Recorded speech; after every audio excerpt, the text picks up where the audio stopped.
जो पहला सवाल था, क्या आप एक बार अपने आप को हाँ, इंट्रोड्यूस देखिए कर दीजिए। और मेरा नाम फूला शंकर जी जी शर्मा है जी और मैं चौधरी चरण सिंह जी की जो पार्टी की यूथ विंग हुआ करती थी, युवा लोक दल, मैं जिस समय पढ़ता था मुरादाबाद में केडी के डिग्री कॉलेज में, तो मैं बीए फाइनल कर चुका था, एमए में था जी 1973 की बात है ये। जी तो उस समय मैं जो था युवा लोक दल मुझे ज्वाइन किया।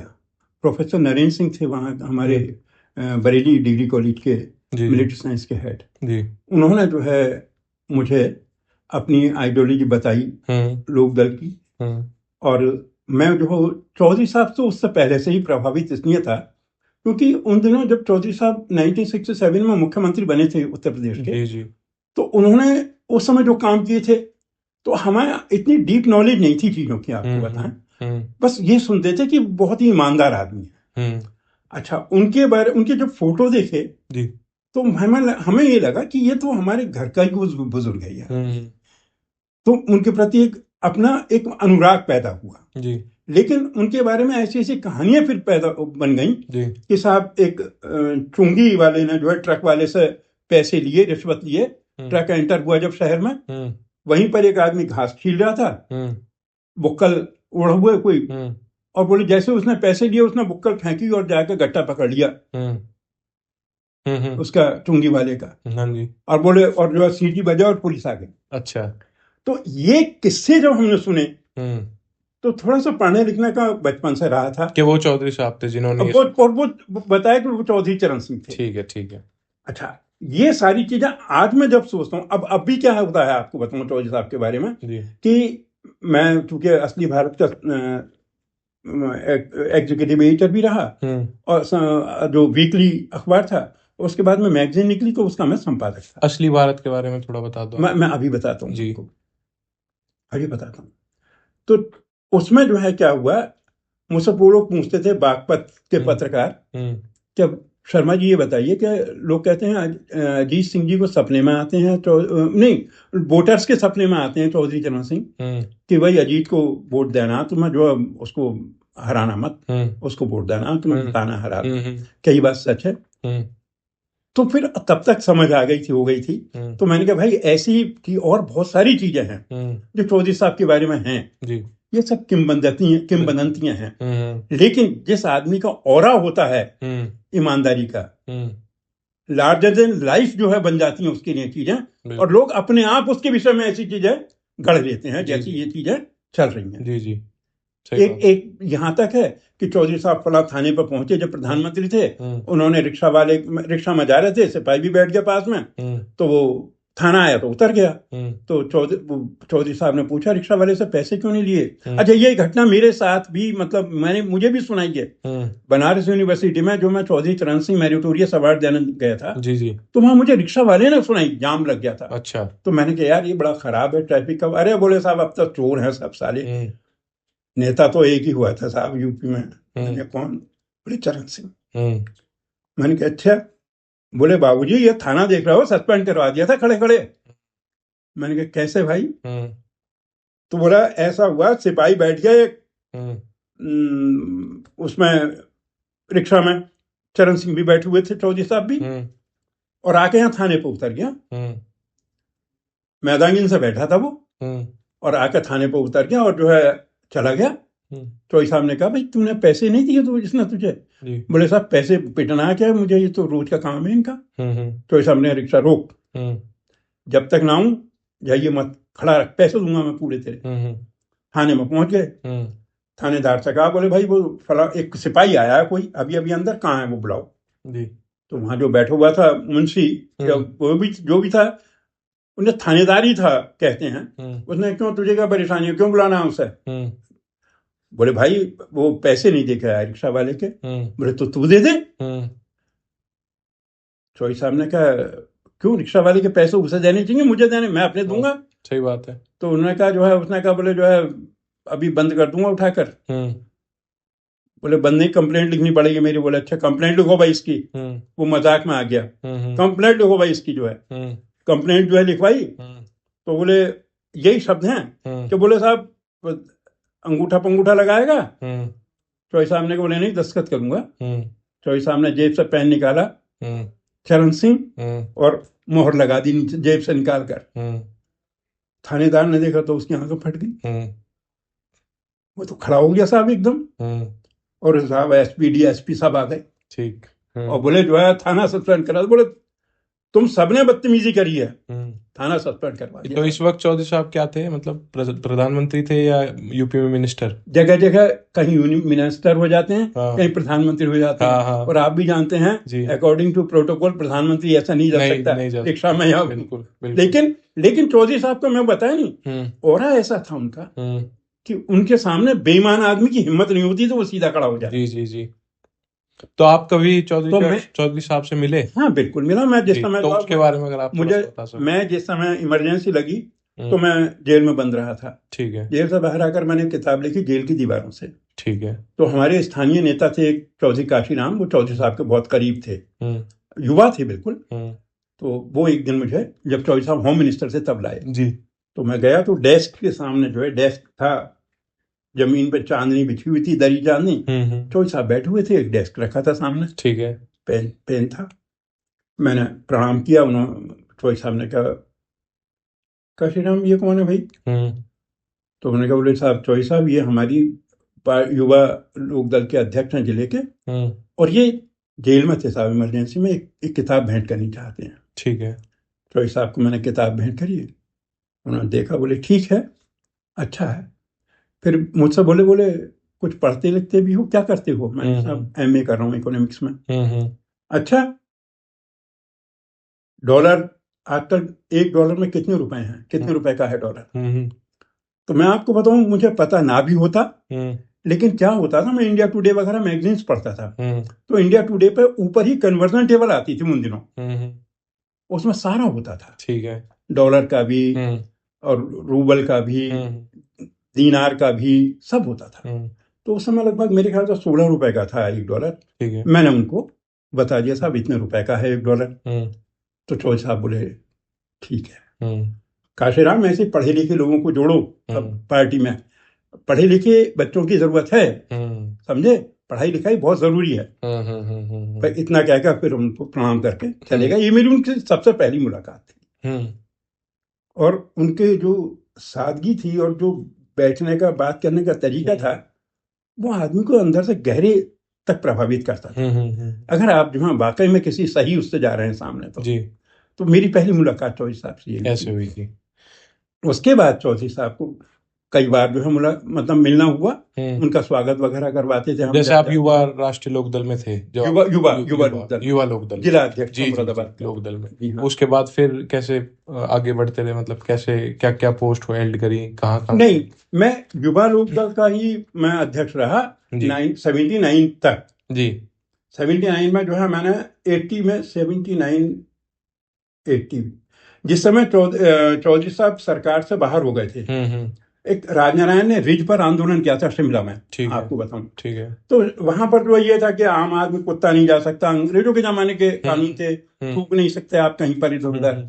तो वो कानून तोड़ने के नाम पर अपनी पॉलिटिकल पावर दिखाने के लिए राजनारायण ने वहां पर आंदोलन किया, जिसमें हम लोग भी गए, युवा लोक दल के लोग भी गए थे। तो मैंने वहां भी गिरफ्तारी दी थी, और वहां पर जो है हम लोगों को गिरफ्तार किया गया। जी जी जी। और हम पर मुकदमा भी चला उसका। जी। युवा लोक दल के बाद? युवा लोक दल उसके बाद मैं पत्रकारिता में आ गया, मैं आपको बताऊं। ठीक है। उसका कारण ये था क्योंकि मुझे थोड़ा सा ये लगा कि भाई राजनीति जो है वो शायद मेरे लिए नहीं है शायद। जी जी। क्योंकि उसमें जो है अब उसमें कुछ मेरी नाकाबिलियत हो सकती है। जी। मैं हो सकता है उतना झुकना ना जानता हूँ, या क्या वजह हो सकती है मुझे नहीं मालूम। मुझे पत्रकारिता में आना बेहतर लगा। जी। और मैंने जो है एग्जाम दिया था इसका, बेनेट कोलमैन एंड कंपनी का, नवभारत टाइम्स के लिए। तो मेरा जो उसमें सिलेक्शन हो गया। तो ट्रेनिंग था उस समय में। जी। तो एक चौधरी साहब उस समय जो है इलेक्शन हार चुके थे, प्रधानमंत्री पद से हट चुके थे। जी। तो अजय सिंह जी, अजय सिंह जी कैप्टन भगवान सिंह के बेटे थे। आज वो हैं नहीं दुनिया में, लेकिन बहुत बहुत भले इंसान थे और पत्रकारों के लीडर थे वो उस समय।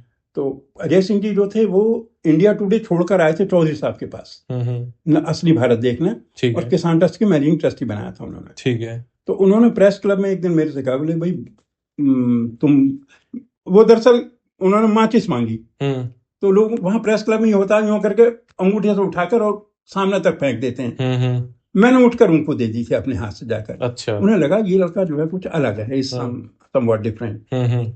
तो मैंने वो दे दी। तो अजय सिंह जी बोले बात को, बोले भाई क्या कर रहे हो तुम, कहाँ कौन से अखबार में? मैंने कहा साहब मैं ट्रेनिंग हूँ अभी। बोले यार तुम एक काम करो। बोले कहाँ से हो? मैंने कहा साहब मैं मुरादाबाद से हूँ। बोले तो तुमने चौधरी चरण सिंह का नाम सुना है? मैंने कहा साहब मैं उनकी युवा लोक दल का अध्यक्ष हूँ मुरादाबाद जिले का। अरे बोले तब तो काम बन गया, तुम असली भारत ज्वाइन कर लो भाई, और असली भारत में जो हम लोग खूब लिखेंगे जमकर, तुम्हें सीखने का और लिखने का खूब मौका मिलेगा। जी जी। मैंने कहा ठीक है साहब। अच्छा, बेसिकली अजय सिंह जी थे अंग्रेजी के आदमी, तो मैंने जो है ज्वाइन कर लिया असली भारत। असली भारत के बारे में थोड़ा सा आप बता दो। असली भारत के बारे में मैं आपको बताऊं, चौधरी साहब ने जिस समय किसान रैली की थी 1978 में, उनके 77वें जन्मदिन पर चौधरी साहब को 77 लाख रुपया इनाम वो दिया था, भेंट किया था किसानों ने। ठीक है। और वो रुपया चौधरी साहब ने जो है उसका एक ट्रस्ट बना दिया था। ठीक है। और चौधरी साहब के मन में एक बात थी, और वो बात बिल्कुल सही थी, कि जितने भी अखबार थे ये सब पूंजीपतियों के थे। बिल्कुल। पत्रकार जो थे वो भी अगर नीचे से भी आया है तो वो पत्रकारिता में आकर अपने आप को खुदा समझने लगता था, और उसका गांव किसान से कोई मतलब नहीं होता। बिल्कुल बिल्कुल। जहां जरा से आपको मैं बताऊं, थोड़े से गेहूं की कीमत बढ़ाने की बात आई जहां, तो ये रोने लगते थे एडिटोरियल में अपने जो एडिटर होते थे कि अगर जो है गेहूं के दाम बढ़ गए तो आटा महंगा हो जाएगा और बाबू लोग कैसे खाएंगे, खरीदेंगे गेहूं। तो ये सारी मतलब जो पॉलिसी बनती थी वो किसान का गला घोटने के लिए बनती थी। तो चौधरी साहब के दिमाग में ये बात थी कि जो है अपना अखबार होना चाहिए किसानों का। बिल्कुल। जब इनकी बात उठाए जी, तो चौधरी साहब ने असली भारत हिंदी में, रियल इंडिया अंग्रेजी में, और उर्दू में असली भारत, ये 3 शुरू किए थे। ठीक है। 3 अप्रैल 1979 को जी। किसान ट्रस्ट बना था। जी। उसके बाद किसान ट्रस्ट जो आज तक है अभी भी है। अच्छा, असली भारत में आपको मैं और बताऊं, लोग सोचते हैं चौधरी चरण सिंह का अखबार था, क्या होगा इसमें? दीनानाथ मिश्रा जो नवभारत टाइम्स के जयपुर के संपादक थे, उदयन शर्मा, और आपके अभय सिन्हा, जयशंकर, और आपके बड़े बड़े पत्रकारों ने उसमें जो है लिखते थे, मतलब कंट्रीब्यूशन करते थे वो। जी जी। तो ऐसा वैसा मतलब कोई छोटी मोटी चीज नहीं था असली भारत। हम पे मुकदमा तक चला जिस समय मुरादाबाद में कांड हुआ था, दंगा हुआ था, मस्जिद में सुअर घुस गए थे, 80 की बात है शायद जी। तो असली भारत में वो सारी रिपोर्टिंग छापी जी, और इस पे 500-500 रुपए तक की कॉपी बिक गई हमारी रीगल पर। जी जी। तो सरकार ने जो है भाई अगले दिन जो है दफ्तर पे हमारे धावा बोल दिया, सबको भगा दिया, दफ्तर सील कर दिया जी। और चौधरी साहब के पास हम गए तो बोले भाई जो कोई पत्रकारिता आप लोग कर रहे हो, मैं कोई दबाव नहीं दूंगा किसी के ऊपर, तुम लोग पत्रकारिता कर रहे हो अपने तरीके से लड़ो जी। ये चौधरी साहब का मॉरल वो था। मॉरल सही बात। तो ये असली इस तरह शुरू किया। थोड़ा आप किसान ट्रस्ट के बारे में बता दें, तब से लेके अब तक का थोड़ा सा अगर आप बता दें। हाँ। ट्रस्ट के लिए देखिए, शुरू में किसान ट्रस्ट जब, और आप कब से इससे जुड़े और कब से इसके? मैं 1980 में जो है किसान ट्रस्ट से जुड़ा था जी। भारत में आया था मैं जी। और उसके बाद देखिए चौधरी साहब की डेथ हुई थी 87 में, 87 में जी। तब तक जो है ये वीकली पेपर था जी। असली भारत।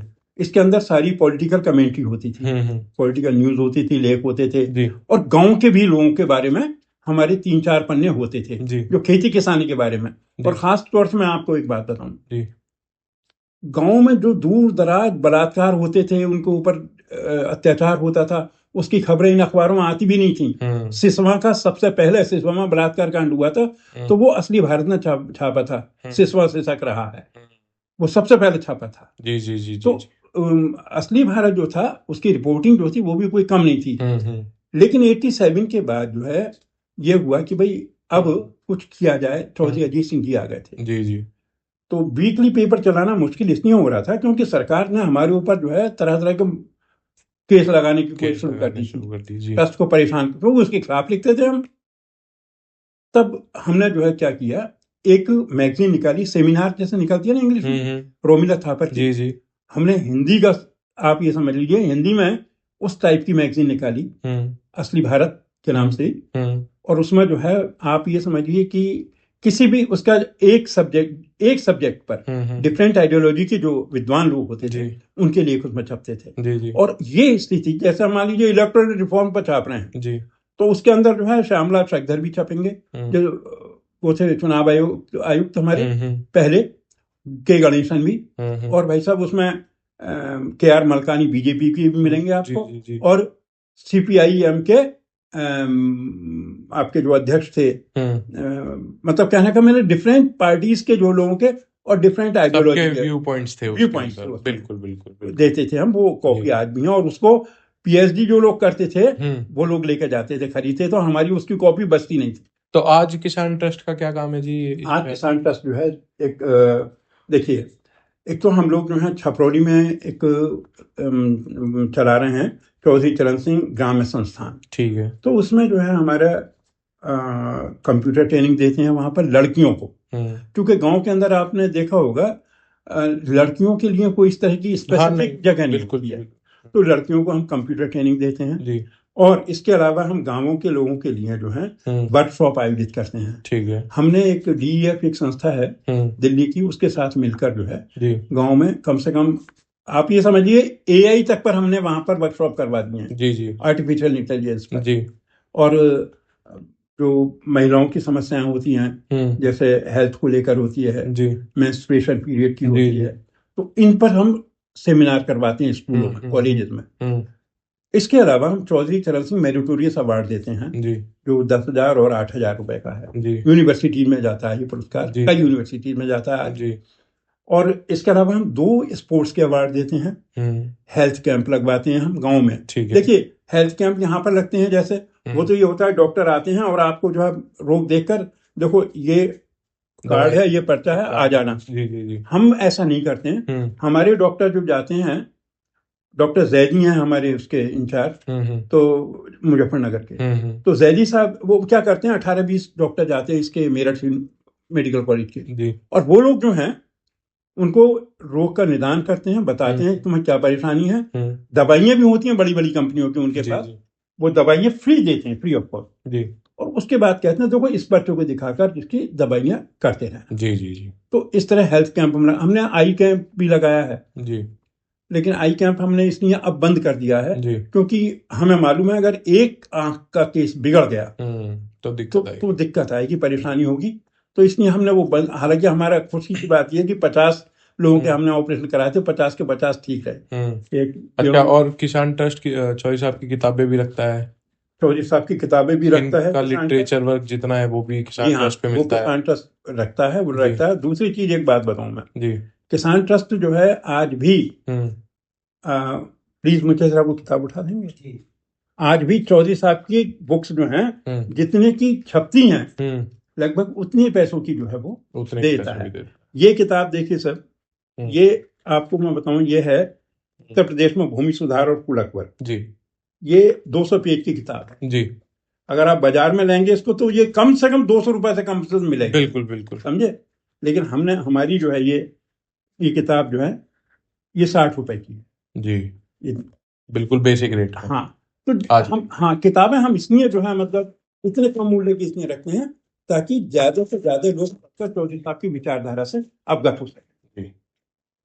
अच्छा, अब अगला सवाल यही था कि जो चौधरी साहब की किसान नीतियां थी, जैसे कि उन्हें किसान मसीहा कहते थे, तो मिनिस्टर रहते हुए, प्रधानमंत्री रहते हुए, जब भी जिस भी समय वो पॉलिटिक्स में थे, उस टाइम जितनी भी उनकी मेजर किसान नीतियां थी, अगर आप उन पे थोड़ा बता दें और नीतियों के नाम भी बता दें, तो उस पे अगर आप थोड़ा प्रकाश डाल सकें।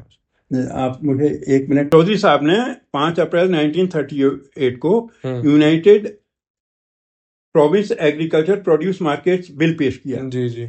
ये भाई साहब आपको मैं बताऊं, आप अगर चौधरी साहब का एक लेख है जी, 2 लेख हैं जी, जो कि नवभारत टाइम्स में प्रकाशित हुए थे जी। या हिंदुस्तान में हुए थे शायद, इंग्लिश के। हम्म।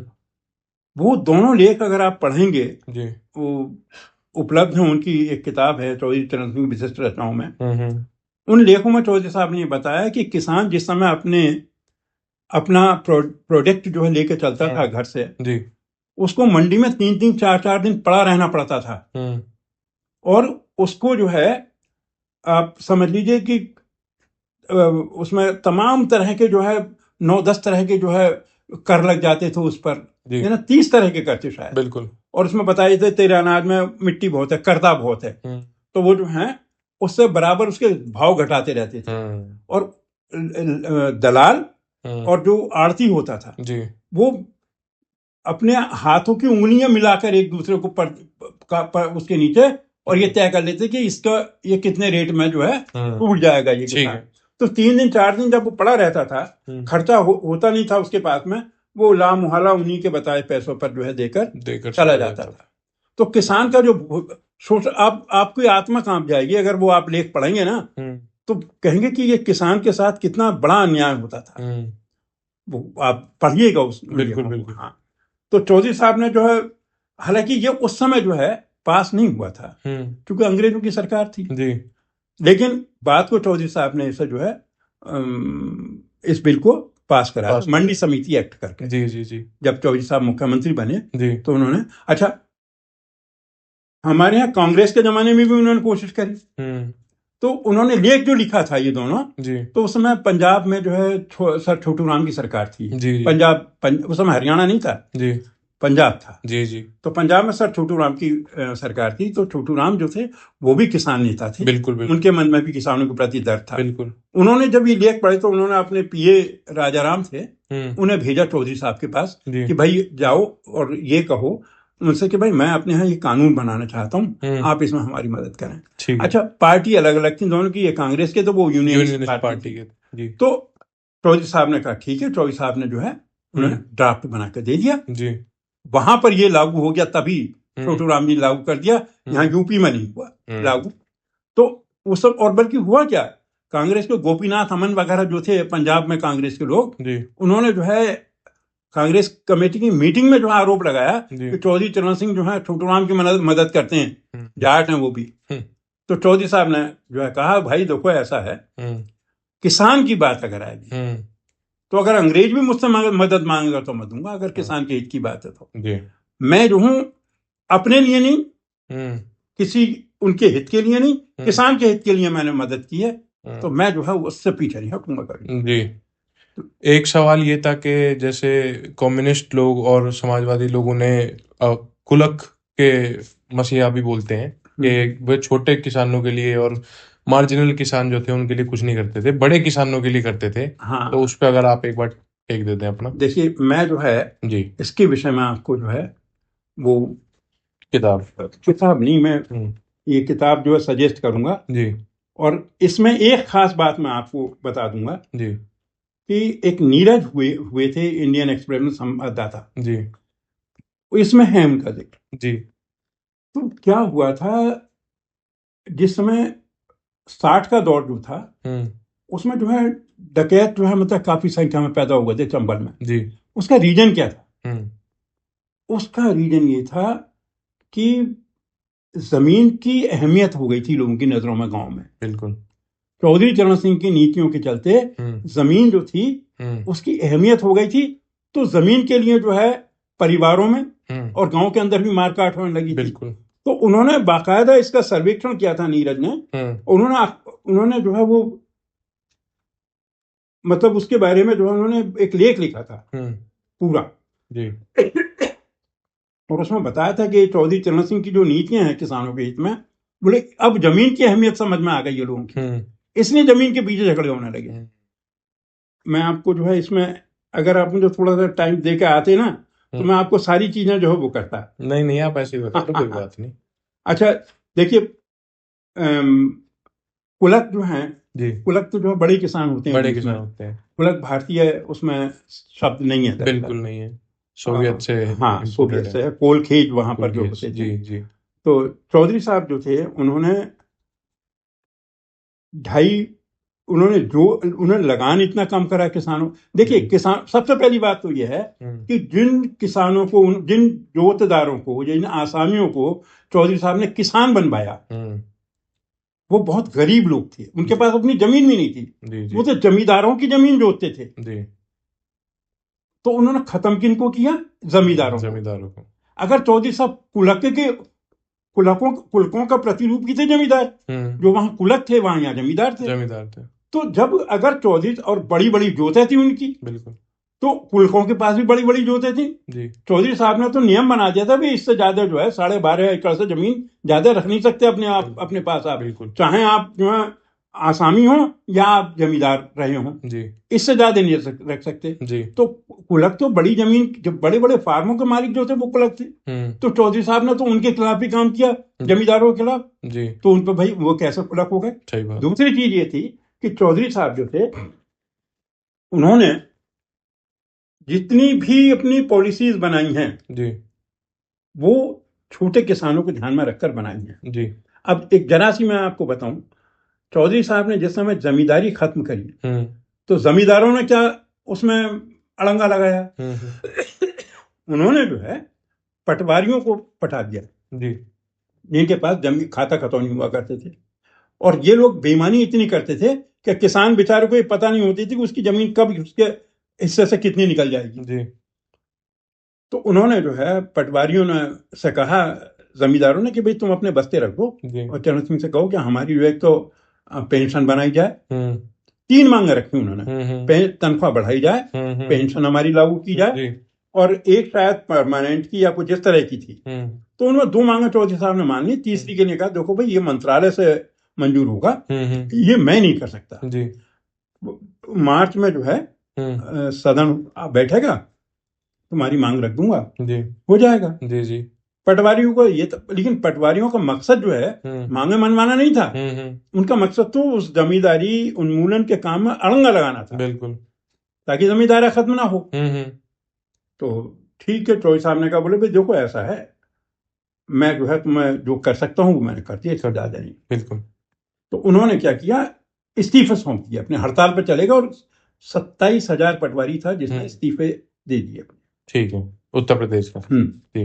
चौधरी साहब ने कहा, बोले भाई क्या कैसे हो, लेकिन चौधरी साहब के अंदर एक चीज थी, वो लोग बात कहते भी हैं, कभी कभी पत्रकारों में हंसी में कहते हैं कि चौधरी चरण सिंह वो आदमी थे, जैसा अमिताभ बच्चन का एक डायलॉग है ना, जहां से हम खड़े होते हैं लाइन वहीं से शुरू हो जाती है। तो चौधरी चरण सिंह का जो है यह आलम था कि वो दबते नहीं थे। उन्होंने क्या, मैं जो है झुकूंगा नहीं।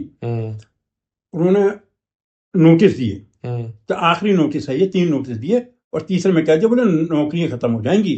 तो 5,000 पटवारी डर के मारे आ गया वापस। उन्होंने उन 5,000 पटवारियों से 13,000 लेखपाल भर्ती करवा के उन्हें ट्रेनिंग दिलवाई, उनसे काम शुरू करवा दिया। अच्छा। और 1 मार्च को उनके इस्तीफे स्वीकार कर दिए, जो बाकी उन्हें दिए थे सबको। फिर वो नौकरी खत्म। वो लोग फिर बात को कोर्ट में गए, चौधरी साहब ने हमारा तो मार दिया, हम कैसे जो है मतलब जिएंगे बच्चे हमारे। कोर्ट में चौधरी साहब भी पेश हुए। उन्होंने कहा, भाई देखो ऐसा है, इन लोगों ने इस्तीफे दिए हैं, और उसके बाद ऐसा नहीं है कि मैंने उन इस्तीफों को मान लिया हो या समझाया ना हो। मैंने लेख भी लिखे हैं, मैंने इनसे मना भी किया, समझाया भी है। 2-3 बार उन्होंने 3 बार नोटिस दिए इनको, लेकिन ये नहीं आए काम पर। अब मेरे पास इसके अलावा क्या रास्ता था कि मैं इनके इस्तीफे मंजूर करके मैं दूसरे लोगों को, ऐसा तो हो नहीं सकता था राज्य इनको भी तनख्वाह देता और उनको भी तनख्वाह देता। मैंने इसलिए इनके इस्तीफे मंजूर कर दिए। इसमें बताइए राज्य की क्या गलती? सही बात है, वो कभी जिंदगी में उन्हें कहीं कुछ मिला नहीं काम। जी। अच्छा, चौधरी साहब के समकालीन और भी पॉलिटिकल बहुत बड़े लीडर्स थे जो किसान की भी बात करते होंगे, तो उनमें और चौधरी साहब में सबसे अगर अंतर देखा जाए तो वो अंतर क्या होगा? देखिए, चौधरी साहब के मैं एक बेसिक अंतर मैं आपको एक सेंटेंस में अगर कहूं तो दूसरे नेताओं के लिए किसान सीढ़ी था जिस पे चढ़कर वो अपनी मंजिल तय करते थे, और चौधरी साहब के लिए किसान सीढ़ी नहीं था। चौधरी साहब के लिए उनकी राजनीति का मकसद ही किसान था। वो किसान के लिए, जिस समय चौधरी साहब दिल्ली में आए थे 70s में जी, तो अखबारों में एक मुझे याद है आज भी एक हेडलाइन छपी थी ये इंडियन एक्सप्रेस में जी और नहीं इंडिया टुडे में एक लेख छपा था और उसमें जो है हिंदी वाले में जो है आया था दिल्ली में देहात की बुलंद आवाज। तो चौधरी साहब जो थे वो किसान की आवाज माने जाते थे जी जब 23 दिसंबर वो उन्होंने 1978 को रैली की थी जी तो 78 बोट क्लब वाली जी तो वो समय जो है उस रैली ने किसान को तो जगा ही दिया था कि मेरा भी कुछ वो है वजूद। लेकिन जितनी भी पॉलिटिकल पार्टी थी उससे पहले किसान उनके हाशिए पर रहता था राजनीति के। वो चौधरी साहब के सबसे बड़ा योगदान ये है किसान के लिए उन्होंने उसको सेंटर में ला दिया हर पार्टी के एजेंडे पर ला दिया किसान को कि भाई किसान की बात किए बिना आप अपनी राजनीति में आगे नहीं बढ़ सकते। तो ये जो है चौधरी साहब की मतलब भिन्नता थी और दूसरे लीडर से।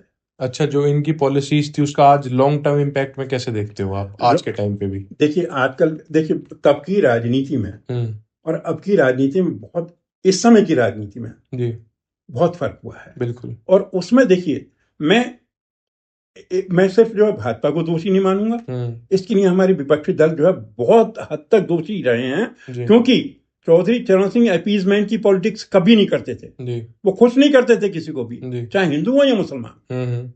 चौधरी साहब बहुत साफ कहते थे 14 MP उनके एक मंच पर बैठे थे मावलंकर ऑडिटोरियम में और हिंदुस्तान पाकिस्तान का क्रिकेट मैच हुआ था।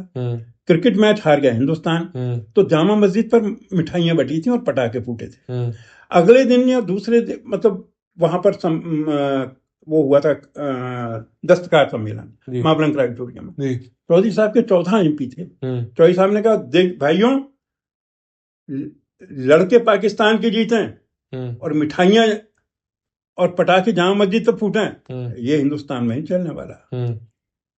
आज कौन कहेगा हमारे विरोधी दलों में किसी में है हिम्मत ना अखिलेश कह सके ना मायावती कह सकें। जी ये लोग जो है ये अपीजमेंट की पॉलिसी करते करते इन्होंने क्या किया कि जितने भी हिंदू के सूत्र थे वो सब भाजपा को पकड़ा दिए। बोले राम भी तेरा कृष्ण भी तेरा गंगा भी तेरी और शंकराचार्य भी तेरे और मंदिर भी तेरे सब तेरे उसके बिना सब बाकी हमारा है सब। इन्होंने ये सोचा है कि हिंदू जो है उसको तो वो तो दे ही देगा वोट।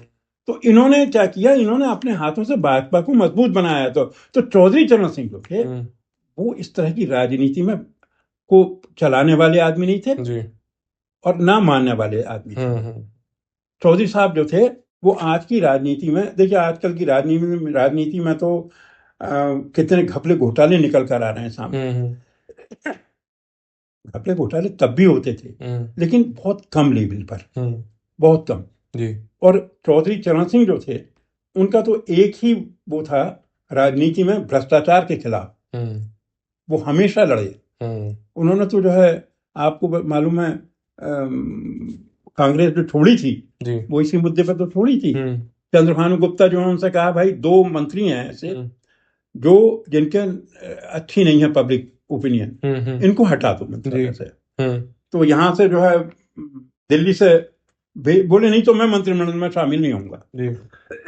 अच्छा चंद्रभानु गुप्ता भी जानते थे कि चौधरी चरण सिंह का न होने का मतलब क्या होता है मंत्रालय में या उनके नाराज होने का मतलब क्या होता है वो जानते थे जी। तो यहाँ से दिनेश शंकर सिंह और उमाशंकर दीक्षित गए समझाने के लिए चौधरी साहब को। चौधरी साहब ने कहा ठीक है। चौधरी साहब बहुत ही विनम्र आदमी भी थे। उनके ठीक है आपकी बात मैं मान रहा हूँ मेरा सिर्फ इतना सा है कि इन लोगों को शामिल ना किया जाए। मैं आपको नाम भी बता दूंगा उन 2 मिनिस्टर के किसी वक्त। तो जो है वो तो खैर साहब बोले ठीक है नहीं होगा वो लोग नहीं होंगे जी। वो चले गए मंत्रिमंडल बनाया सीबी गुप्ता ने दोनों को ले लिया ठीक है। चौधरी साहब ने कहा बोले ऐसा तो नहीं चलेगा। चौधरी साहब जो है ट्रेजरी बेंचों पर जाकर बैठ गए जब सेशन शुरू हुआ 1 तारीख को 1 अप्रैल को शायद या 1 मार्च वो ऐसे ही था तो उन्होंने जो है चंद्रभानु गुप्ता ने एक स्टेटमेंट दे दिया कि जो कांग्रेस से जो विरोध करेगा कांग्रेस का मैं उसे भंगी बना दूंगा। तो चौधरी चरण सिंह तो बहुत स्वाभिमानी व्यक्ति थे। उनके पास तमाम पार्टियों के लोग आए बोले तुम तो हमारा जो है नेतृत्व करो और जो है हम तुम्हें मुख्यमंत्री बनाते हैं। चौधरी साहब ने भाई कांग्रेस छोड़ नहीं सकते मेरा बोलेंगे। लेकिन जब ये स्टेटमेंट आया कि मैं भंगी बना दूंगा तब चौधरी साहब ने कहा, बोले अब देखते हैं कौन किसको क्या करता है।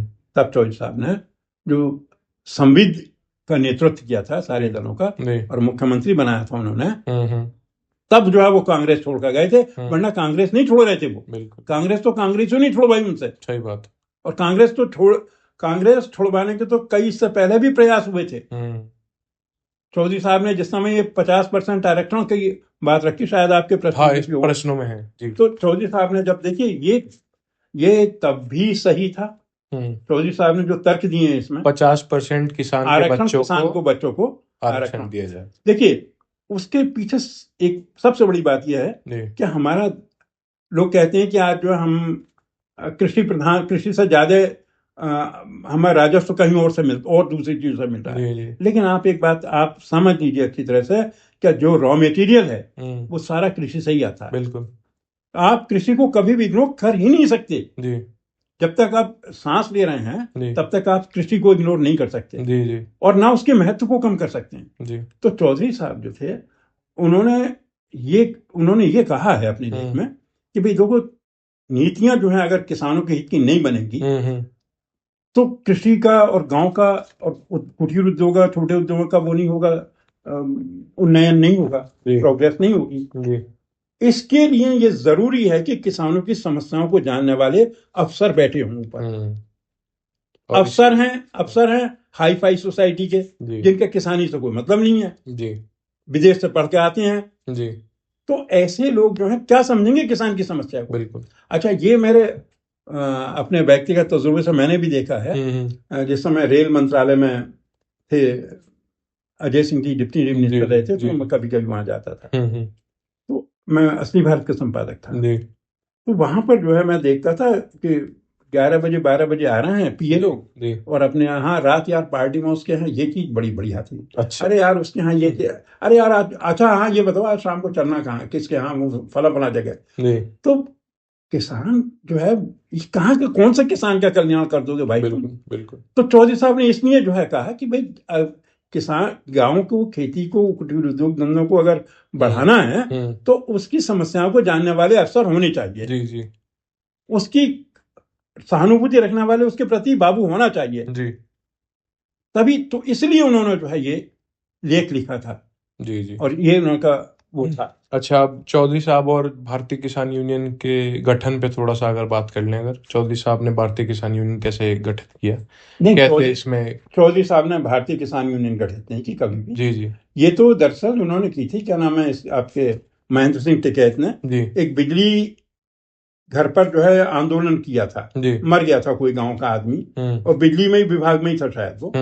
तो वो उन्होंने वहां पर वो छोटा सा आंदोलन शुरू किया और वो धीरे धीरे बड़ा होता गया। बड़ा इसलिए होता गया क्योंकि सरकारें कमजोर आती गई। जी। सरकारें जो है ऐसी आती गई जो सौदेबाजी की थी और डरती और दबती थी। हैं, आप एक चीज देखिए, चौधरी चरण सिंह का मैं फिर कह रहा हूं एक बार, जिस समय उन्होंने पटवारियों की हड़ताल के आगे झुकने से इनकार कर दिया जी, तो कांग्रेस में ही कुछ लोगों ने उनकी आलोचना की, अरे ये तो घर बिगाड़ दिए, परिवार बिगाड़ दिए। तो उन्होंने कहा था कि देखिए 10 साल तक यूपी में आंदोलन नहीं हुआ, मैं बता रहा हूं आपको। ठीक है। क्यों? गलत चीजों को लेकर जिस तरह आंदोलन होते हैं वो परंपरा बहुत खराब है और उसे अगर दबाएंगे नहीं तो ये बढ़ती रहेगी जी। और वही हुआ। 12 साल बाद आंदोलन हुआ था, जब सुचेता कृपलानी मुख्यमंत्री थी तो शिक्षकों का आंदोलन हुआ था, वो 12 साल बाद हुआ था। चौधरी साहब ने 10 साल की बात कही थी, आंदोलन 12 साल बाद हुआ। पर भारतीय किसान यूनियन और चौधरी साहब का लिंक है? कोई नहीं। अच्छा, जैसे एक बात मैं और बताऊं, चौधरी साहब का एक कहना और भी था। देखिए, माया त्यागी आंदोलन पहली बार किया था चौधरी साहब ने, बताऊं। चौधरी साहब ये कहते थे कि आप कोशिश कीजिए सत्ता में आने की जी। और क्यों? क्योंकि आप कानून बनाकर, चौधरी साहब कानून के व्यक्ति थे जी। वो अराजकता को पसंद नहीं करते थे जी। किसी भी तरह की जी। जैसे भ्रष्टाचार पसंद नहीं था, उन्हें अराजकता भी पसंद नहीं थी जी। तो चौधरी साहब ने माया त्यागी आंदोलन हुआ था सबसे पहले, जब मधुलिमा वगैरह समाजवादी लोग जुड़ गए थे जी। तो माया त्यागी के साथ में हुआ था ब्रेव, जब तो उस पर आंदोलन हुआ था, वो पहला आंदोलन था मेरी जानकारी। चौधरी साहब कहते थे कि आप जब तक ताकतवर नहीं बनेंगे आप सत्ता में आइए, कानून बनाइए आप लोगों के हित में और उन्हें मजबूत कीजिए। और इसीलिए चौधरी साहब जब भी सत्ता में रहे, जब भी सत्ता में आए, जब प्रधानमंत्री बने उन्होंने, तो उन्होंने देखा कि जो है बड़े बड़े बैंक हैं, औद्योगिक विकास बैंक तो हैं, लेकिन किसानों के लिए नहीं है, तो उन्होंने नाबार्ड बैंक जो था ये स्थापित करवाया चौधरी साहब ने। चौधरी साहब ने जो है एक अलग ग्रामीण विकास मंत्रालय बना दिया, जिसे कांग्रेस ने बात को आकर खत्म कर दिया। तो चौधरी साहब का कहना यह था कि भाई डंडे और झंडे उठाने से कुछ नहीं होना है, ज्यादा खाली तुम लोग कोशिश ये करो अपने लोगों को मजबूत बनाओ, उन्हें सत्ता में आओ, उनके लिए काम करो, उनके हित की नीतियां बनाओ। पर ऐसा नहीं लगता आपको कि चौधरी साहब ने वो मजबूत बनाए लोग, वो किसान मजबूत बनाया, जिसकी वजह से वो किसान संगठित होके कई बार सरकार के खिलाफ आवाज उठा पाया? हाँ, तो सरकार के खिलाफ तो आवाज उठाने, देखिए सरकार के खिलाफ आवाज उठाया जो उन्होंने उठाई किसानों ने, चाहे वो बोट क्लब की रैली हो या अभी के फिलहाल के जो किसान आंदोलन था हाँ, लेकिन अब मैं एक सवाल मेरा आपसे है जी, आप मुझे ये बताइए कि बोट क्लब की रैली जो टिकैत साहब ने की थी वो अचानक कैसे टूट गई, अचानक कैसे खत्म हो गई जी, कैसे खत्म हो गई अचानक जी? आप बताइए, उस सवाल का जवाब मुझे तो नहीं, आपको क्या हो सकता है, क्या वजह हो सकती है, कुछ अंदर तय हुआ वो तभी हो सकता है ऐसा है। टिकैत साहब ने अब तो आंदोलन कर रहे हैं ये, इससे पहले जो इस समय राजनारायण जी थे मंत्री, तो उससे पहले एक किसान आंदोलन और हुआ था, आपको पता होगा, और वो शाम को जो है किसान तो यहाँ बैठे थे और आंदोलन खत्म हो चुका था। तो किसानों के नेता लोग ही कमजोर करते हैं कभी कभी, तो ये देखने में आया है। ये जो आंदोलन हुआ था टिकैत साहब का, जिसपे पंजाब के किसान भी आकर बैठे थे जी, टिकरी बॉर्डर गाजीपुर। हाँ, और इधर जो है यहाँ पर जो है इनको अरेस्ट करने के लिए पुलिस आ रही थी जी, गाजीपुर पे। चौधरी चरण अजीत सिंह वो आदमी थे जिन्होंने जो है राजनारायण को फोन करके कहा कि तुम जलती हुई आग को पकड़ रहे हो। राजनाथ सिंह को कहा जी। बोले तुम जो है क्या किसानों के ताकत को जानते नहीं हो अभी, अगर उसको हाथ लगाया तो आग लग जाएगी जी। और उन्होंने कहा टिकैत को ही फोन किया, क्या नाम है इसका, कि भाई तू अकेला नहीं है, तेरे साथ राकेश टिकैत बोले मैं हूं तेरे साथ खड़ा हुआ। सही बात, उनका नाम कहीं नहीं लिया जाता अजीत सिंह का, इन लोगों से जुबान पर आता नहीं है जुबान पर अजीत सिंह की ताकतों को कमजोर करने की हमेशा बात होती है जी। तो जैसे ये 2020-21 का जो आंदोलन था, किसान आंदोलन, तो अगर चौधरी साहब की नीतियों को देखा जाए और अगर चौधरी साहब इस टाइम पे होते, तो आपको लगता है कि ये आंदोलन होते या ये ऐसे कानून आ पाते सरकार के द्वारा? मैं तो ये समझता हूं, देखिए ये चौधरी चरण सिंह में भी था और ये चौधरी अजीत सिंह में भी था। मैं आपको बता रहा हूं, ये लोग सजग रहते थे कि जहां जरा सा कोई भी किसान विरोधी काम हो रहा है फौरन उसको लेकर जो है ये खड़े हो जाते थे। बिल्कुल, ये उसको ताकतवर बनने ही नहीं देते थे। अच्छा, समझे, मतलब ये उसे एक्ट की फॉर्म में आने ही नहीं देते थे। और ऐसा ये चौधरी चरण सिंह ने भी किया और इवन चौधरी अजीत सिंह तक ने किया है ये जी। ये आपको मैं बताऊं, एक जो है एक कानून जो है चौधरी अजीत सिंह के जमाने में बन रहा था जी। मैं आपको बताऊं, ये था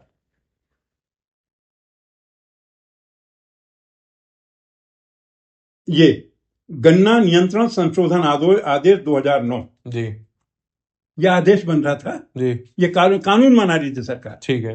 अजीत सिंह को पता चल गया, उन्होंने फौरन जो है जितने भी विपक्ष के एमपी थे सबको लिखा और यहाँ थाने पार्लियामेंट स्ट्रीट के जो थाना है यहाँ बहुत बड़ा किसान आंदोलन किया। और तो सरकार क्या था इसमें देखिए साहब, ऐसा था कि इसमें क्या होता था, देखिए इस कानून में जो एक धारा जोड़ दी थी, इसमें एक तो लाभकारी मूल्य, गन्ने का जो है एक तो एफआरपी होता है, लाभकारी मूल्य, और एक जो है लागत जो होती है ना, लागत मूल्य होता है जी। तो एक केंद्र सरकार एक मूल्य तय कर देती थी गन्ने का जी। हो गया, लेकिन वो मूल्य ऐसा नहीं होता था जो किसान सस्टेनेबल नहीं होता जी। किसान जो है उसको उसका पैसा जो है नहीं पूरा होता था उससे गन्ने की लागत का, तो राज्य सरकार जो थी वो उसको देती थी। इन्होंने केंद्र सरकार ने उस पर भी रोक लगाने की कोशिश की, उसके खिलाफ इन्होंने आंदोलन किया था कि अगर ऐसा होगा तो हम जो है संसद का घेराव करेंगे। जी। और वो कानून वापस लाना पड़ा था।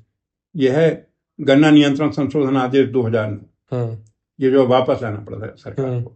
19 नवंबर 2009 को दिल्ली में जो है आंदोलन हुआ था ये, जी हम सब, और कैबिनेट की मीटिंग में उसी दिन शाम को ये कानून वापस ले लिया गया जी। तो ये चौधरी साहब यहाँ तक नौबत ही नहीं आती थी, मतलब इस तरह की चीजों की। तो जैसे दूसरी एक चीज और थी, मैं आपकी जरा सी बात बताऊं, टो ग्राउंड। हाँ जी। आज जो है किसानों के गुट हैं, कोई डल्लेवाल के साथ है, कोई फलाने के साथ है, कोई हिमागी के साथ है। भाई किसान को तुम एकजुट क्यों नहीं करते? किसान जो है जी, वो एक ही नेतृत्व में क्यों नहीं आया जी? क्यों? क्योंकि इनकी आपस में सहमति नहीं है। कोई अंदर खाने कहीं किसी के साथ है, अंदर खाने कोई किसी के साथ है जी। जब होता है ठीक है अपने, नहीं तो फिर अपने आंदोलन कर रहे हैं जी। चौधरी चरण सिंह की जो है जो स्वीकार्यता थी किसान के अंदर, वो बहुत जबरदस्त थी। देखो एक सवाल ये था कि जैसे चौधरी साहब का नाम तो आज शायद पूरे नॉर्थ इंडिया में लोग जानते होंगे, खासतौर से जो किसान परिवार से आते हैं, मगर चौधरी साहब का जो पॉलिटिकल विरासत है या पॉलिटिकल लेगेसी है वो सिर्फ आज पश्चिम उत्तर प्रदेश तक सीमित है। इसका अगर आप कुछ इस पे अगर आप इसका रीजन अगर आप बता सकते। इसका रीजन ये है कि आज की राजनीति जो है वो किसान केंद्रित नहीं रह गई है जी। आज की राजनीति जो है वो उद्योग केंद्रित हो गई है। और सच मानिए तो तरह तरह के जो ठेकेदारियां हैं और उद्योगों का जो है में ठेकाकरण हो गया है तमाम इस तरह का, तो उसके चलते किसान जो है वो उतना, किसान तो मजबूत है, किसान मजबूत हुआ है पहले से नो डाउट, लेकिन किसान केंद्रित राजनीति नहीं रह गई। अब जो है वो आपके हमारे यहाँ जो ये कंप्यूटराइजेशन हुआ है और ये तमाम चीजें हैं, और इससे हमारे जो सर्विस वगैरह हमारे प्रोवाइडर हैं बाहर जाते हैं तमाम तरह के, तो राजनीति का स्वरूप जो है वो बदल गया है। खेती किसानी भी छोड़ रहे हैं। खेती किसानी लोग जो हैं प्रॉफिटेबल भी हाँ, इसकी वजह यह है कि वो प्रॉफिटेबल नहीं रही है तमाम तरह के उसके ऊपर। अब देखिए किसान को बहुराष्ट्रीय कंपनी जो आ गई हैं, मॉन्सेटो वगैरह थी जैसे जी। तो आप ये देखिए कि आप जो है किसान को बीज जो देंगे वो होगा जो वो मॉन्सेटो देगी, जो किसान को बीज जो है किसान उनका बीज लेकर वो होगा, उसके पास अपना बीज नहीं होगा। स्थिति मतलब इस तरह की पैदा कर दी है, तरह तरह के पेस्टिसाइड्स उसको अपने उसमें लगाने पड़ रहे हैं जी। मैं खुद हिमाचल में गया एक बार, तो वहां मुझे बताया कि साहब जहां मक्का के लिए एक बोरी डाया कहते हैं उसको, वो जी पोटेशियम डाई समथिंग ऐसी कुछ है जी। तो उसको डाया बोलते हैं। बोले एक बोरी डाया लगानी पड़ती थी, अब साहब 3 बोरी लगानी पड़ती है। क्यों? क्योंकि जमीन का एल्कलाइजेशन हो गया है जी।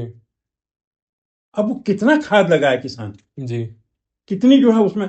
अच्छा दूसरी एक चीज और भी है, खेती पर अगर किसान खेती की तरफ ही लगा रहेगा तो वो चौधरी साहब खुद कहते थे कि अगर एक किसान के 4 बच्चे हैं तो 3 नौकरी पर होनी चाहिए, एक खेती देखे, क्योंकि भूमि का जैसे जैसे डिवीजन होता होगा उसकी जो है उपज कम होती जाएगी, जो छोटी जैसे जैसे होती जाएगी उपज कम होती जाएगी, उस पर संसाधन ज्यादा रहेंगे और उसकी प्रोडक्टिविटी जो है कम। तो इसलिए जो है खेती लोग इसलिए भी छोड़, किसान भी पढ़ लिख रहा है, किसान के बच्चे पढ़ लिख रहे हैं तो वो भी जो है मतलब जा रहे हैं, पायलट भी बन रहे हैं और जो है सीए भी बन रहे हैं और सब कुछ, तो इसलिए भी खेती जो है वो छोड़ रहे हैं। तो ये एक कॉन्सेप्ट दिया था चौधरी साहब ने किसान राज का, किसान राज के बारे में अगर आप थोड़ा बताएं, और इसमें ही के जो 50% रिजर्वेशन की बात थी, किसान राज की बात थी, क्या आज के समय में कुछ ऐसा लगता है आपको कि ये ठीक है, आज के समय में भी होना चाहिए? देखिए मैं एक पहली बात तो आपसे ये कहूंगा जी, एक किसान राज जो साउंड कर रहा है ना जी, वो एक अलग तरह की वो आ रही है, जैसे कि जो है बिल्कुल कोई अलगाववादी स्टेट खड़ा हो गया हो। चौधरी साहब जो है किसान राज की बात नहीं करते थे, जी किसान हितकारी राज्य की बात करते थे। जी वो राज्य, वो सरकार जो किसान के हित की बात करे जी उसकी स्थापना होनी चाहिए। जी सरकार हो, हम्म लेकिन अधिनायकवाद चौधरी साहब के अंदर कहीं नहीं था। हम्म वो अथॉरिटेरियन नहीं थे कहीं से भी बिल्कुल कहीं तक। बिल्कुल तो चौधरी साहब जो थे वो कहते थे कि कोई भी सरकार बरसर इक़्तिदार हो, लेकिन वो किसान की बात सोचे, किसान के हित की बात सोचे। देखिए, जी आप एक चीज आप देखिए, जापान जो है, जापान में एक वो है, स्मॉल इज ब्यूटीफुल। जी समझे साहब? छोटी छोटी चीजें जो हैं, लघु उद्योग, जी कुटीर उद्योग, उससे आशय है, वो जो है काफी फायदा देते हैं बनिस्बत बड़े उद्योगों को। जी तो छोटे और कुटीर उद्योग के लिए दूसरी चीज ये थी कि इनके लिए लागत भी नहीं जी ज्यादा लगानी पड़ती है। जी इनका बना हुआ माल अंडर अप्रोच होता है, जी लोगों की खरीद सकते हैं। जी तो चौधरी चरण सिंह जो हैं वो किसान के वर्चस्व की बात नहीं करते थे, जी किसान के हित साधन की बात करते थे। बिल्कुल बिल्कुल वो वर्चस्व कहीं नहीं लाते थे। ठीक है। पर ये 50% रिजर्वेशन जो उन्होंने कहा था, अगर आज के समय में देखा जाए, देखिए, ये होना चाहिए आज? मैं तो एक बात मानता हूँ। देखिए, मैं इसलिए नहीं ये बात कह रहा हूँ कि मैं किसान ट्रस्ट में बैठा हूँ, जी बल्कि मैं इसलिए कह रहा हूँ, देखिए, हम्म कि जिस देश में दो शक्तियां मजबूत होंगी, वो देश कभी कमजोर नहीं हो सकता। ठीक है एक किसान शक्ति और एक नारी शक्ति। जी क्योंकि किसान जो है वो हमारे लोगों के पेट भरता है, जी हमारे उद्योगों को रॉ मटेरियल उपलब्ध कराता है। जी अगर किसान विपन्न होगा, कमजोर होगा, उसे फांसी लगा के जान देनी किसान जो है कभी फांसी नहीं लगाता, मैं बताऊं आपको। जी किसान, आप देखिए, सालों साल जो है सूखे पड़ जाते हैं और पानी, मतलब अति वर्षा हो जाती है। जी किसान इन चीजों से नहीं हारता है। किसान हारता है उस ठलावे से जो उसके साथ होता है। समझे?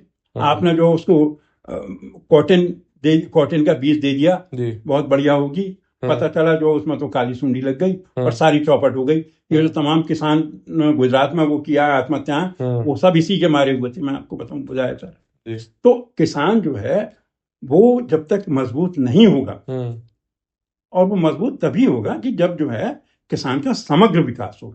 समग्र विकास का मतलब ये नहीं है वो खेती पे जुटा रहे, उसे जो है उद्योग में भी जो है, नौकरी में भी, उद्योग में भी, हर जगह उसको जो है वो मिलना चाहिए अधिकार किसान को। और सबसे पहली चीज है, किसान के लिए शिक्षा बहुत जरूरी है। पर उसका किसान जवाब बच्चों के लिए आपने नहीं अभी भी दिया कि वो 50% जो चौधरी साहब ने बात करी थी किसान के बच्चों के लिए आरक्षण, क्या वो आज के समय में भी ऐसा है कि लागू होना चाहिए?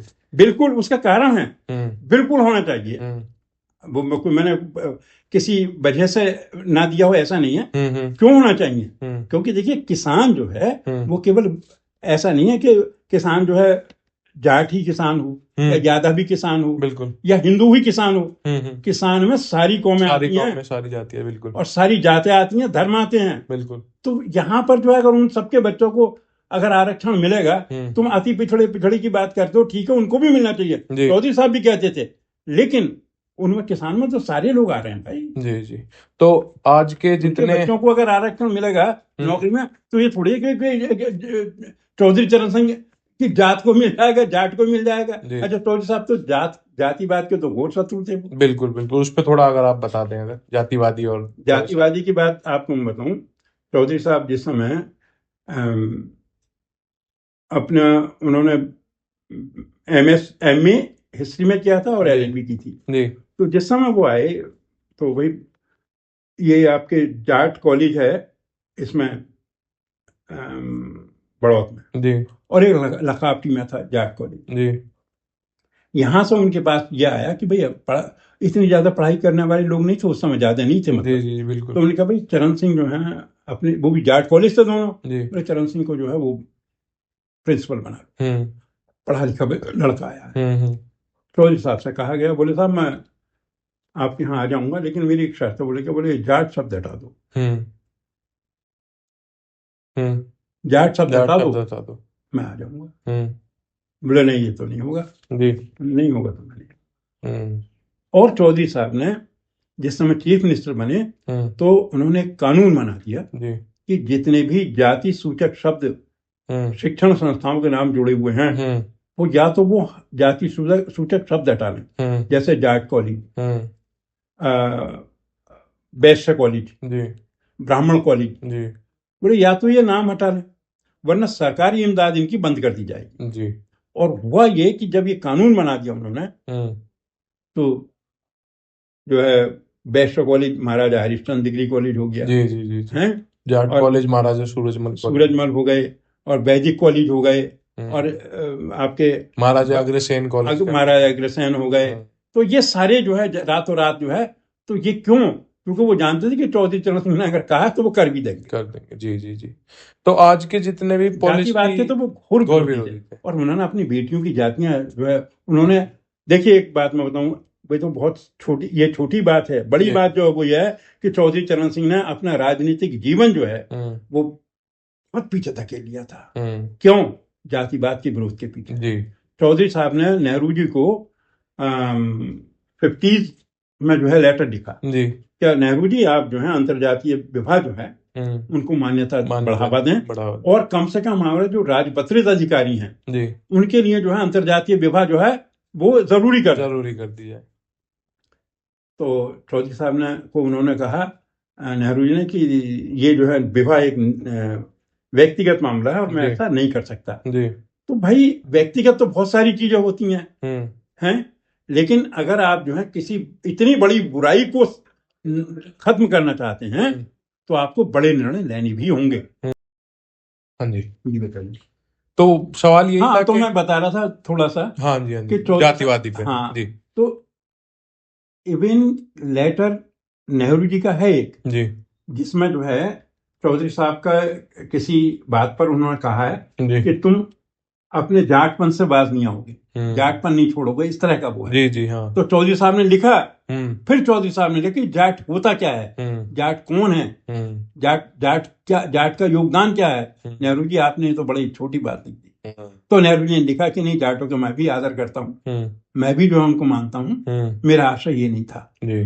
और लेकिन जब चौधरी साहब ने वहां पर उनके नागपुर अधिवेशन में विरोध कर दिया मुंह पर ही, तब जो है चौधरी साहब को जो है, जिस समय सुचेता कृपलानी को चीफ मिनिस्टर बनाया था उस समय चौधरी साहब को मुख्यमंत्री बनना चाहिए था यूपी का। जी जी।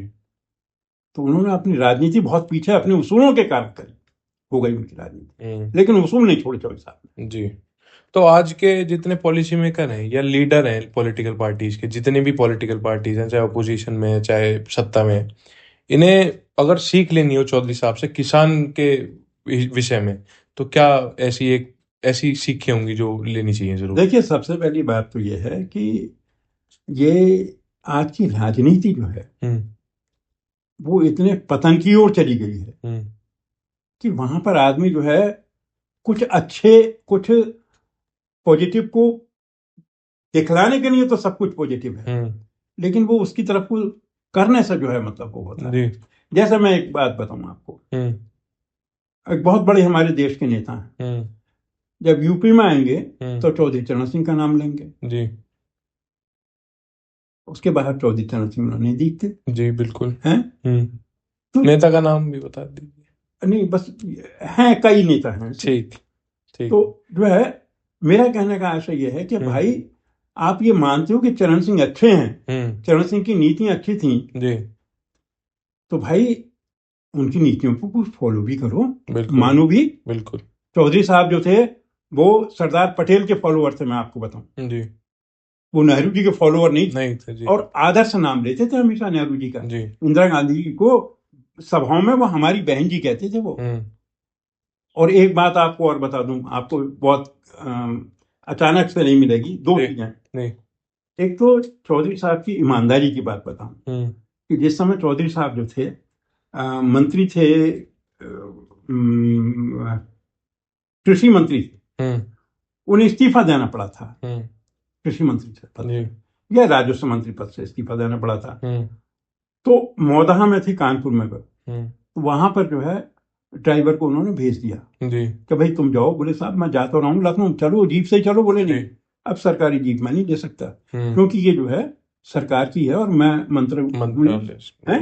जी जी और आकर लखनऊ अपनी गाय थी उनके पास एक, तो जिस बड़ी कोठी में रहते थे मंत्री, जी और बलभद्र तिवारी थे एक इसके सूचना प्रसारण मंत्रालय के सचिव थे। जी उन्हें बुलाया, बोले आप पंडित हैं, ब्राह्मण हैं, और आप गाय की देखभाल अच्छी तरह करेंगे, मुझे उम्मीद है। ये गाय पंडित जी आप ले जाएंगे, ठीक है क्योंकि मैं अब नहीं रख सकता, मैं तो क्वार्टर में चला जाऊंगा, जी और वहां इस गौ माता को रखूंगा कहाँ। जी तो आप सोचिए कि मंत्री, जो आदमी मंत्री था और उससे पहले भी मंत्री रहा था, जी उसके पास इतना वो नहीं था कि वो अपने जो है गाय एक गाय रख सकता। जी और इसके अलावा मैं आपको एक बात और बता रहा था, जी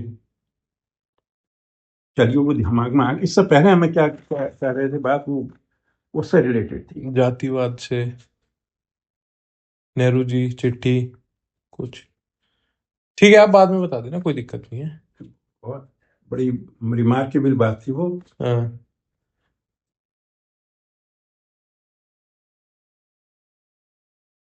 चलिए आएगी, मैं बता दूंगा। जी जी। तो आपके अनुसार आज चौधरी साहब की जो एक वो है, क्या कहते हैं कि लेगेसी है, वो बढ़ी है या घटी है, धूमिल हुई है, क्या आपको क्या लगता है इस चीज? देखिए, चौधरी साहब की विरासत का जहां तक सवाल है, एक बहुत बड़ा, मुझे मन बड़ा ताज्जुब होता है। कोई भी नेता, आप चले जाइए पश्चिमी उत्तर प्रदेश में, उत्तर भारत में, कहीं भी आपको चौधरी चरण सिंह बुराई करने वाला कोई नहीं मिलेगा। जी बिल्कुल किसी भी स्तर पर बुराई करने वाला नहीं मिलेगा। और छोटे छोटे भैया लोग जो होते हैं, वो कभी कभी बहस में कहते हैं कि भाई चरण सिंह जी ने क्यों जो है इंदिरा गांधी का सहारा क्यों लिया, सरकार क्यों बनाई। जी तो चौधरी चरण सिंह ने सरकार इंदिरा गांधी के सहारे से उन्होंने नहीं बनाई थी। मिसेस गांधी जो थी, उन्होंने जो है, जगजीवन राम बन रहे थे चीफ मिनिस्टर, वो मुख्यमंत्री, वो सॉरी प्रधानमंत्री बनते, वो ऐसा उन्होंने कर लिया। तो मिसेस गांधी का ये था कि जगजीवन राम को प्रधानमंत्री किसी कीमत पे इसलिए नहीं बनने देना है क्योंकि उन्होंने उनको धोखा दिया था। संसद में इमरजेंसी का प्रस्ताव रखा था इन्होंने, जगजीवन राम ने रक्षा मंत्री के तौर पर, प्रस्तावक थे वो उसके। वो जो थे, जब देखा रिपोर्ट्स आ गई चुनाव से पहले क्या जो है कांग्रेस हार जाएगी, उन्होंने जो है अपने पार्टी से बाहर निकल आए। बहुगुणा चालाक नेता थे, वो भी आ गए और उन्होंने CFD बना ली, कांग्रेस फॉर डेमोक्रेसी। वो इसलिए कि जनता पार्टी की जब सरकार बने तो हम अगर इतने ताकतवर हुए, आ गए, हमारी इतनी वोट आ गई, इतने लोग आ गए हमारे, कि हमारे बिना सरकार ही नहीं बने, तो हम जो है अपने तरीके से इनसे सौदा करेंगे, और नहीं तो जो है मंत्रिमंडल में शामिल हो जाएंगे, वैसे ही हमें कोई बात ही नहीं है। तो मिसेस गांधी को जो है ये, वो तो जो उनको धोखा देता था, बख्शती नहीं थी वो बिल्कुल। तो उन्होंने जो है कहा कि वैसे जगजीवन राम को किसी कीमत पे प्रधानमंत्री नहीं बनाया, भाई चरण सिंह से कहो कि जो है हम तुम्हें समर्थन देते हैं। तो वो बिना शर्त समर्थन के जो है उन्होंने चिट्ठी दे दी। अब राजनारायण जो थे, जिस दिन विश्वास मत लेना था, तो कमलनाथ जो थे मध्य प्रदेश के, उन्होंने जो है फोन किया चौधरी साहब को, बोले चौधरी साहब वो आप जो है संजय गांधी के मुकदमे वापस ले रहे हैं या नहीं ले रहे। तो चौधरी साहब ने कहा भाई संजय गांधी के मुकदमों का क्या मतलब है वापस लेने का, मैं कैसे ले सकता हूँ, वो तो कोर्ट में है। उनके लिए तय हुआ था कि आपकी सरकार जो है वो संजय गांधी के मुकदमे वापस लेगी, आपने अब तक कुछ नहीं किया।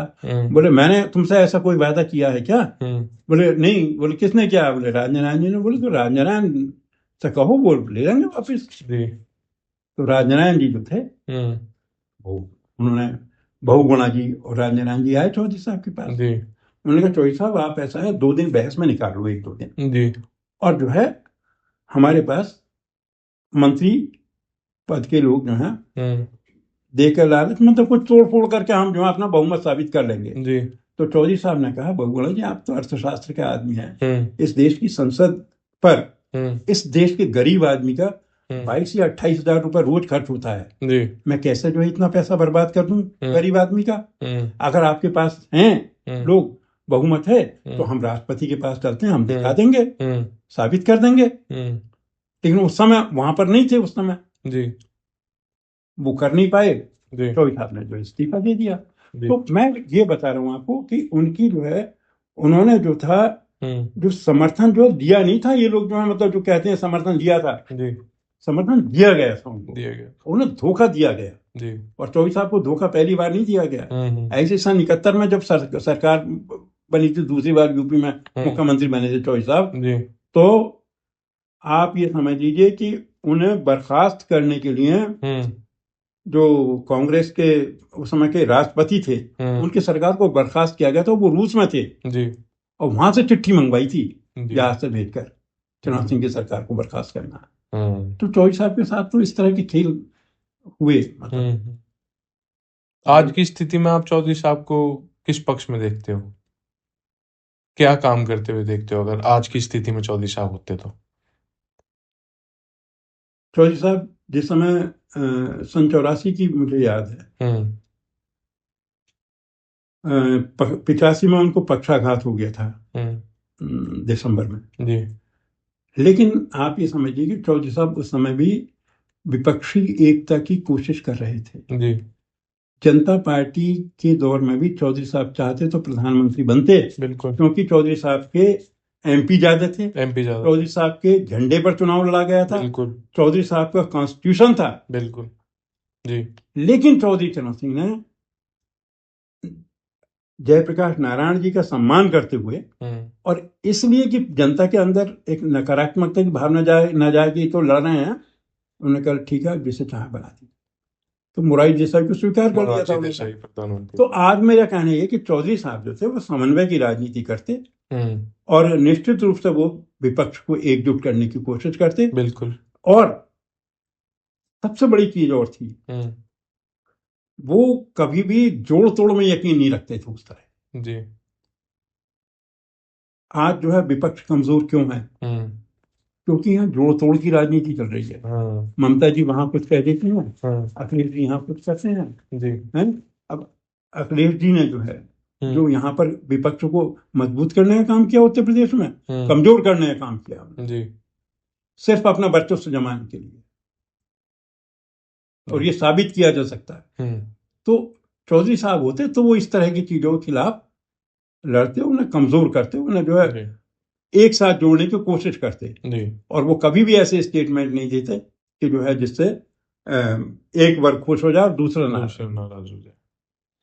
वो सच्ची बात कहते थे। अच्छा आप एक बात और बताऊं मैं, आप कुछ गलत कर रहे हैं मान लीजिए, और मैं आपके लिए कहता हूं भाई आप तो गलत कर रहे हो जी, तो आप मेरे से नाराज भले हो जाओगे, बिल्कुल, लेकिन आपके अंदर कहीं होगा यार देखो ये आदमी जो है लालची नहीं है, इसने माना नहीं मेरे को, मुझे जो हूं है वाकई में वही कह दिया जी। तो आप कुछ साल बाद या मतलब कभी वक्त आएगा आप रियलाइज करो कि हाँ आज बनिए भी चौधरी चरण सिंह की तारीफ करते हैं जी।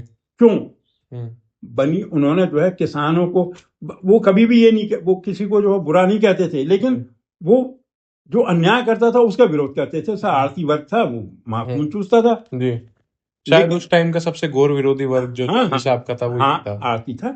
लेकिन आज आरती भी, मैं बता रहा हूँ आपको, मेरा पर्सनल वो है, मैं फतेहपुर बरी में रहता था, वहां के लाला लोग जो आरती रहे थे कभी हरियाणा में, वो लोग जो है गए थे, भाई जमींदार तो चरण सिंह ने खत्म किया, उस जैसा आदमी जो है नहीं। तो ये जो है मैं मानता हूँ होती, बस इतना ही था, और धन्यवाद आपका।